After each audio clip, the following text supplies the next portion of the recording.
Hello my lovely students. तो nowadays we are studying about French revolution. तो last video में हमने पढ़ा कैसे जो थर्ड स्टेट के लोग थे, ठीक है, तो उन्होंने एक अपनी अलग असेंबली बनाई और विद्रोह किया। अंततः लुईस 16 को मजबूर होकर उनकी शर्तें मानी पड़ी। इस प्रकार उन्होंने लगभग 20 अरब लिब्रे की जो संपत्ति है वो उनके हाथ में आती है। तो आप देखते हैं हम कैसे जो फ्रांस है, France become a constitutional monarchy. जो फ्रांस है वो संवैधानिक राजतंत्र कैसे बन गया। The national assembly completed the draft of the constitution in 1791। जो तीसरे स्टेट ने मिलकर नेशनल असेंबली बनाई थी, ठीक है, उसने 1791 में जो संविधान का एक प्रारूप था, ठीक है, ड्राफ्ट था, उसको प्रिपेयर कर लिया, तैयार कर लिया। Its main objective was to limit the power of the monarch. इसका सबसे पहला जो मुख्य उद्देश्य था वो ये था कि जो सम्राट की पावर हैं, ताकतें हैं, ठीक है, मोनार्क की पावर से इनको क्या करना है, लिमिट करना है, सीमित करना है। These powers instead of being concentrated in the hands of one person were now separated and assign to different institution. अभी तक ये जो पावर हुआ करती थी, ताकत हुआ करती थी, सिर्फ एक व्यक्ति के पास होती थी और वो होता था राजा, मोनार्क, ठीक है। अब हम क्या करेंगे, इस पावर को बांट देंगे डिफरेंट इंस्टीट्यूशन में, अलग अलग, जैसे the legislator, executive and judiciary, कार्यपालिका, विधायिका एंड न्यायपालिका। तो हम इन पावर्स को हम बांट देंगे। This made France a constitutional monarchy, ठीक है। इससे फ्रांस में एक जो संवैधानिक राजतंत्र है उसकी नींव पड़ी। This made France a constitutional monarchy. Figure दिया है 7 explain how the new political system worked. जो नया उन्होंने पॉलिटिकल सिस्टम बनाया वो कैसे वर्क करता था।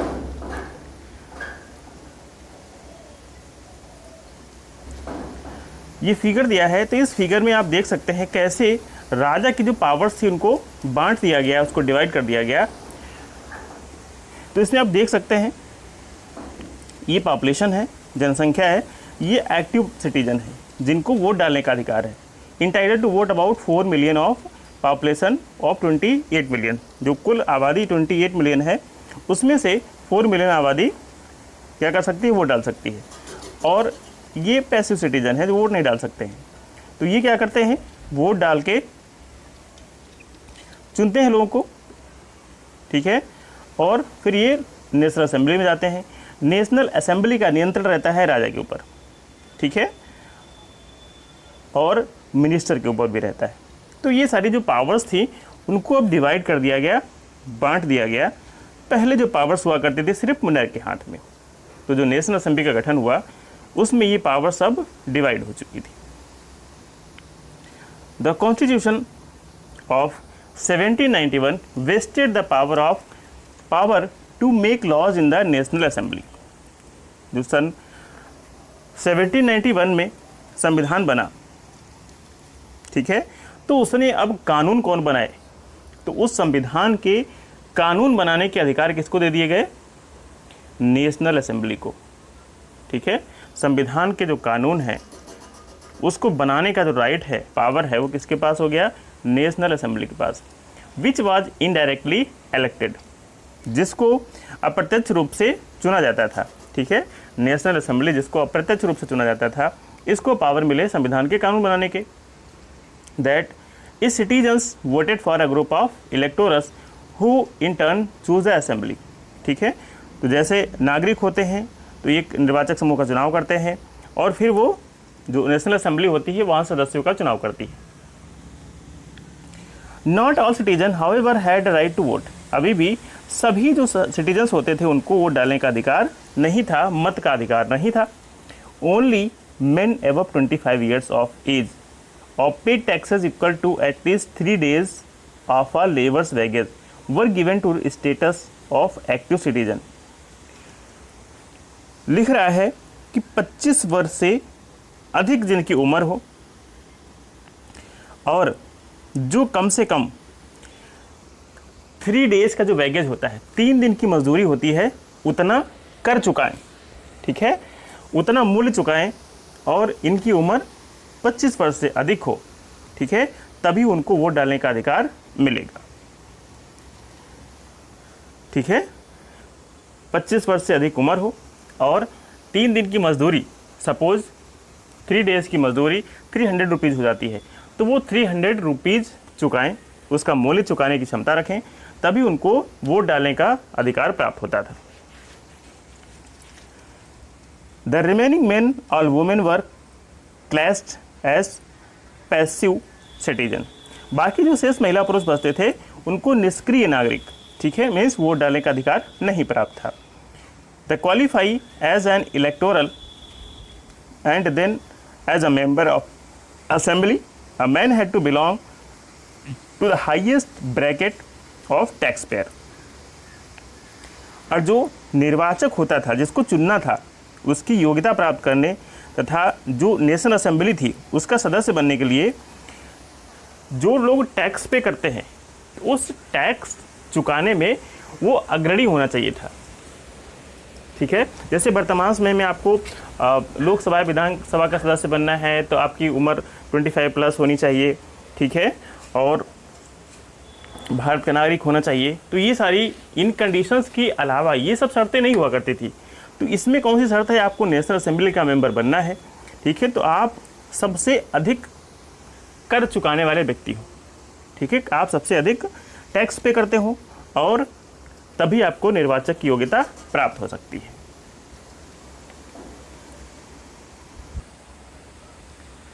द कॉन्स्टिट्यूशन बेगन with the declaration of rights of man and citizen.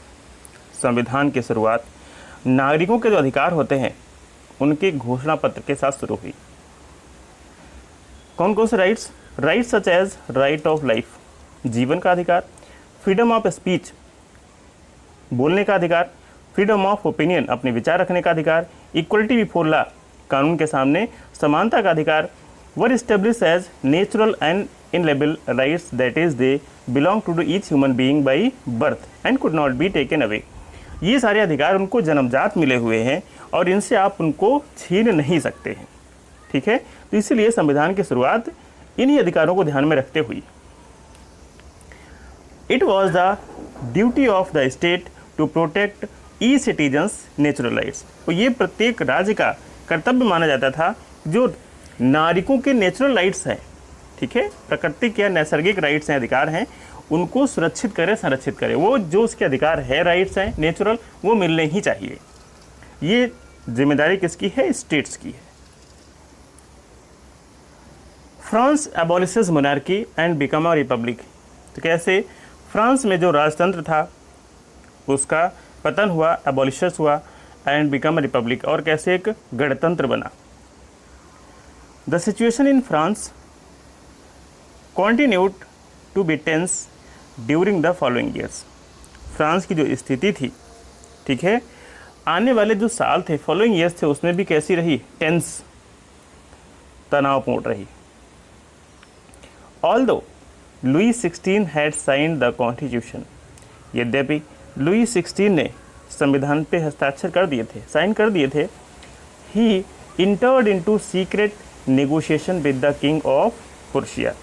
फिर भी वो प्रुशिया के राजा से उसकी जो गुप्त वार्ता, सीक्रेट मीटिंग है, वो चलती रही।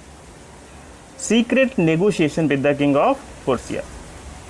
Rulers of other neighboring countries too were worried by the development in France and made plans to send troops to put down the events that had been taken place there since the summer of 1789। और जो France में घटनाएं हो रही थी उससे जो पड़ोसी देश थे वो भी चिंतित थे। They were also worried। neighboring countries too worried by the development of France. France में जो भी कार्य हो रहा था उससे पड़ोसी देशों के जो शासक थे वो चिंतित थे और योजनाएं बनाते रहते थे कि वो क्या करें, अपनी अपनी आर्मी भेजें, सेनाएं भेजें, कि जो भी फ्रांस में घटनाएं घटित हो रही हैं, ठीक है, उसके लिए हम क्या करें, अपनी सेनाएं भेजें। 1789 से जो फ्रांस में कार्य चल रहा है उसको दबाने के लिए। बिफोर दिस कुड हैपन, इससे पहले कि घटित होता, the national assembly voted in April 1792 to declare war against Prussia and Austria.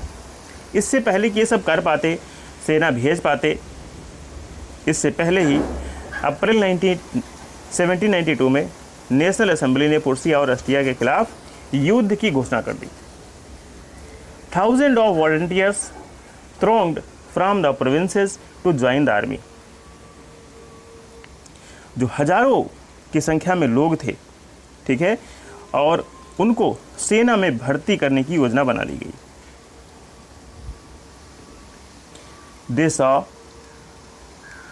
this as a war of the people against king and aristocracies all over Europe। तो उन्होंने देखा कि ये क्या है,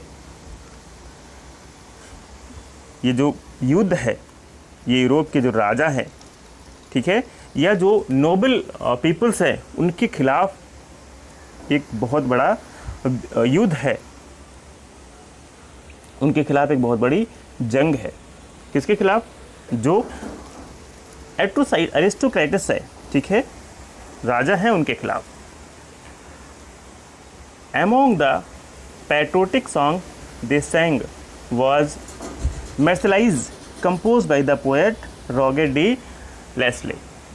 और वो जो गाने गाते थे देशभक्ति के, उनमें कवि रॉजर डिलाइट द्वारा रचित मार्सले भी था, ठीक है। एक कवि हुए हैं रॉजर डिलाइट, इन्होंने मार्सले जो एक गीत लिखा है, ये भी उनकी होठों पे हुआ करता था। It was sung for the first time, ये जो गीत है पहली बार गाया गया था बाई वॉलंटियर्स फ्रॉम मर्सिलेस। जो मर्सिलेस के स्वयंसेवी थे, वॉलंटियर्स थे, उनके द्वारा as a march into Paris, जब वो पेरिस में मार्च कर रहे थे, पेरिस में घुसते हुए जा रहे थे, and so got its name, इसीलिए उसको ये नाम मिला है। The Marseillaise is now the national anthem of France. और इसलिए इस गाने का जो मर्सिले है, ठीक है, वो फ्रांस का राष्ट्रगान है। The revolutionaries was brought losses and economic difficulties to the people. जो क्रांतिकारी थे, इनके लड़ने से, इनके युद्ध से क्या हुआ? लॉसेस एंड इकोनॉमिक डिफिकल्टीज, नुकसान हुआ, आर्थिक कठिनाइयाँ हुई लोगों को। While the men were away fighting at the front, women were left to cope with the task of earning a living and looking after their families. पुरुष क्या करते थे? पुरुष लड़ाई पे चले जाते थे, उनके बाद जो महिलाएं होती थी, उन पे परिवार की जिम्मेदारी आ जाती थी। परिवार का जो बोझ है, पुरुषों के लड़ाई में चले जाने के बाद महिलाओं पे आ जाता था। Large sections of the population were convinced that the revolution had to be carried further, as the Constitution of 1791 gave political right only to the richer section of society। देश की एक बहुत बड़ी जो आबादी थी, उसको ऐसा लगता था, large section of the population were convinced, उसको ऐसा लगता था that the revolution had to be carried further, जो आंदोलन है, क्रांति है, इसको और आगे तक जारी रखना चाहिए। क्यों? एज द कॉन्स्टिट्यूशन ऑफ 1791, जो संविधान है 1791 का, give political right only to the richer section. इसने जो पॉलिटिकल राइट है, राजनीतिक अधिकार है, वो किसको दिए? सिर्फ जो धनी लोग हैं, रिचर सेक्शन है, सिर्फ उन्हीं लोगों को प्राप्त हुए हैं, अमीरों को ही दिए गए हैं। Political clubs become an important railing point for people who wish to discuss government policies and plan their own form of action। Political club become an important rallying point। जो पॉलिटिकल क्लब हब हुआ करते थे, ठीक है, एक महत्वपूर्ण ये place बन गए, स्थान बन गए डिस्कस करने का, point for people who wish to discuss government policies, जो सरकार की नीतियों पे बातचीत करना चाहते थे, बहस करना चाहते थे, and plan their own format action, और एक अपनी प्लेटफॉर्म को बनाने का, जो वो कार्य को लागू करवाना चाहते थे, ठीक है। तो जो उनकी कार्य योजनाएं थी उस पर बहस करते थे, सरकार की जो योजनाएं थी वो बहस करते थे, और ये जो अड्डे थे पॉलिटिकल क्लब, ये बन चुके थे इस बहस का एक स्थान। The most successful of these club was that of the Jacobins. इन्हीं क्लबों में जो सबसे इम्पोर्टेंट क्लब था जैकोबिन क्लब, ठीक है, which got its name from the former convent of Saint Jacob in Paris. इसका नाम पेरिस के भूतपूर्व कॉन्वेंट ऑफ सेंट जैकब के नाम पे पड़ा था, ठीक है, जो फॉर्मर कॉन्वेंट थे उनके नाम से इस क्लब का नाम पड़ा था। वुमेन टू, महिलाएं भी, who had been active throughout this period, जो इस पूरे समय के दौरान सक्रिय थी, उन्होंने भी दियर ओन क्लब्स, उन्होंने भी अपने खुद के क्लब बनाए। Section 4 of this chapter will tell you more about their activities and demands. इस अध्याय का जो सेक्शन 4 है, उनकी गतिविधियां क्या थी, उनकी मांगें क्या थी, उसमें आप और अधिक जान पाएंगे सेक्शन 4 में। The member of the Jacobin club belong mainly to the less prosperous section of society. जो जैकोबिन क्लब हुआ करता था, इसके जो सदस्य हुआ करते थे वो कौन से सोसाइटी से हुआ करते थे? जो कम प्रॉस्परस होता था, लेस प्रॉस्परस, कम समृद्ध सेक्शन हुआ करता था समाज का, उसके सदस्य हुआ करते थे जैकोबिन क्लब के। Okay, they include small shopkeepers. तो जैकोबिन क्लब के सदस्यों में, मेंबर्स में कौन कौन शामिल थे? छोटे छोटे जो दुकानदार होते थे, आर्टिशियन, कलाकार सच एज शू मेकर, जूते बनाने वाले, पेस्ट्री कुक्स, जो पेस्ट्री बनाते थे, वॉच मेकर्स, घड़ियाँ बनाने वाले, प्रिंटर्स, जो छपाई का काम करते थे, as well as servant and daily wages workers, नौकर और डेली आमदनी पे काम करने वाले, दिहाड़ी मजदूर को कहते हैं, ये जैकोबिन क्लब के सदस्य हुआ करते थे। दियर लीडर्स वाज मैक्सिमिलियन रॉबेस्पियर, और उनका नेता कौन था? मैक्सिमिलियन रॉबेस्पियर इनका लीडर था। A large group among the Jacobins decided to start wearing long striped trousers similar to those worn by dock workers. तो जैकोबिन के जो सदस्य थे, इन्होंने, एक बड़े वर्ग ने कहा कि हम एक धारीदार जो लंबी पतलून होती है, ठीक है, तो जो गोदी कामगार पहनते हैं, wearing long strip trousers similar to those worn by dock workers, ठीक है, तो डॉक वर्कर्स कामगार पहनते हैं, ऐसी ही लंबी एक धारीदार जो पतलून होता है, ट्राउजर होता है, वो भी हम भी वही पहनेंगे। This was to set themselves apart from the fashionable section of the society. इससे क्या हुआ? ऐसा उन्होंने समाज के फैशन परस्त वर्ग, जो समाज का फैशनेबल सेक्शन हुआ करता था, विशेष तौर पे नोबल्स, जो और सामंत कुलीन वर्ग हुआ करता था, हु वोर नी ब्रीचेज, ये क्या पहनते थे? ये घुटना पहनते थे, ब्रीचेज इसको कहते हैं, ठीक है। तो ऐसा वो किस लिए करते थे? जिससे वो अपने आप को अलग दिखा पाएँ, अलग रख पाएँ। And it was a way of proclaiming the end of power wielded by the wearers of knee breeches, ठीक है। और एक तरीके से ये घोषणा थी कि जो वियरर हैं नी ब्रीचेज के, जो घुटने पहनते हैं, हाफ नेकर घुटनों तक पहनते हैं, उनके लिए घोषणा है कि तुम्हारे जो शासन का समय है, पावर है तुम्हारी, उसका समय है, उसका अंत आ गया है, ठीक है। आप हाफ पहनते हैं तो हम फुल पहनते हैं, ठीक है, फुल पैरों में मीन्स आपसे ज़्यादा हम हैं, ठीक है। तो उन्होंने इसी बात को दर्शाने के लिए उन्होंने कहा कि हम लाइनिंग की ट्राउजर्स होती है फुल, उसको पहनेंगे। These Jacobins came to be known as the sans culottes, literally meaning those without knee breeches. और जो ये जैकोबिन हुए, इनको सौ कुलात के नाम से जाना गया। इसमें sans culottes men were in addition the red cap that symbolize liberty. और ये जो सौकुलात पुरुष क्या करते थे? लाल रंग की टोपी पहनते थे, और ये लिबर्टी का प्रतीक होता था, symbolize liberty. Women however were not allowed to do so, यद्यपि महिलाओं को ऐसा करने की अनुमति नहीं थी। ठीक है, तो जो ये पूरे फुल